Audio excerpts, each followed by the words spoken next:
hello friends की खबर मैं आयुष आपनालोके चाই আছে MLD क्रिएशन रंग चेनेলত सम्प्रचारित হৈ থকা অপৰাজিতা ধাৰাবাহিকখনৰ আজিৰ খণ্ডটো চাবলৈ বহুত বেছি ইন্টাৰেষ্টিং হ'ব কিয়নো যোৱাটো খণ্ডত শান্তনুৱে দাদা শ্যামক আৰু কিমান খং কৰা সেইদিনা শ্যাম ৰাতি ফুৰিবলৈ যোৱাৰ বাবে আমি একেলগে ভাত খাবলৈ নাপালো কিন্তু সেই বুলি সাধাৰণ কথাটোৰ কাৰণে আজি পৰ্যন্ত শ্যামৰ লগত ভাত নোখোৱা কথাটো কিন্তু উচিত হোৱা নাই মই জানো তই তাক দেখুৱাই যিমানে খং নকৰা কিয় ভিতৰে কিন্তু তই তাক মনৰ পৰা বহুত ভাল পোৱা আৰু অদিতিৰ হাতেৰে নখোৱা আৰু শ্যামৰ লগত লাঞ্চ নকৰা ডিনাৰ নকৰা এইবিলাক ভাল কথা হোৱা নাই নহলে সিহঁতে আঘাত পাব হে আকৌ আগৰ দৰে একেলগে বহি আমি আহাৰ খাব নোৱাৰোনে বুলি কোৱা দেখিবলৈ পাইছিল আৰু আজিৰ খণ্ডটোত গৌৰাংগই অপৰাজিতা মাক হ'বলৈ লোৱা কথাটো সহজভাৱে ল'ব নোৱাৰিব আৰু তেতিয়া নিবেদিতাই এই ভাল খবৰটোৰ জৰিয়তে আমাক কিবা পুণ্যৰ ফল দিছে চাগে বুলি ক'ব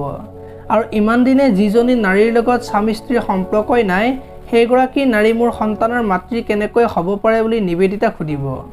আৰু তেতিয়া আমাৰ মাজত স্বামী স্ত্ৰীৰ সম্পৰ্ক শিথিল হোৱাটো কেইদিন হৈছে তুমি কোৱাচোন বুলি গৌৰাংগক ক'ব